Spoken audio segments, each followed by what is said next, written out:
A long time ago, a wise Chinese farmer lost his horse. That night, the farmer's neighbors all came around and lamented, "What a shame!" But the farmer simply replied, "Maybe." The next day, the farmer's horse appeared and brought 12 wild horses along with it. The neighbors returned that evening and exclaimed, "Wow, isn't that wonderful?" But the farmer simply replied, "Maybe." The next morning, as the farmer's son was attempting to tame one of the wild horses, he was thrown from the horse and broke his leg. The neighbors came around again and said, "How horrible!" But the farmer simply replied, "Maybe."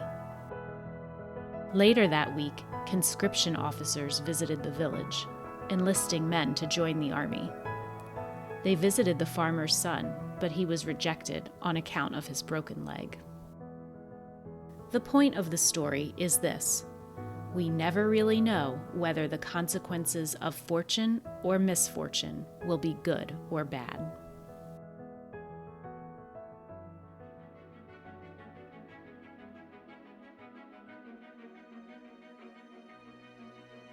Not so very long ago, an illness swept the land.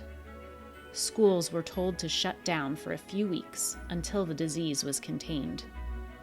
Hearing this, some students shouted, "Yes, this will be like a vacation."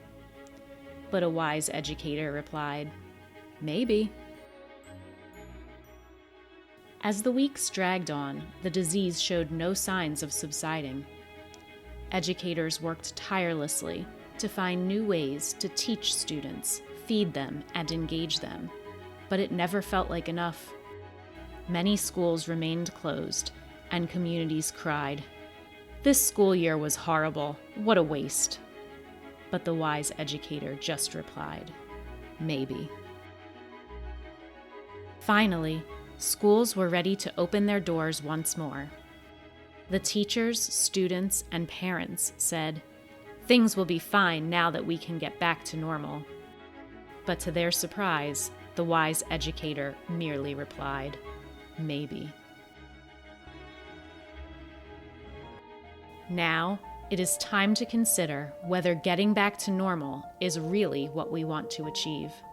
Because unlike the parable of the farmer and his horse, we can decide what the consequences of this misfortune will be. We can rethink how our systems operate. We can question if the way it's always been done is really the right way to do it. We can reject practices that keep some students struggling while others thrive. We can invest in relationships built on the foundations of kindness, flexibility, and understanding. We can use technology to truly transform learning rather than as a replacement for existing practices. We can reshape and reimagine education to fulfill its potential of creating a stronger society and a more equitable, inclusive world. We can do all of this. Or not. You decide.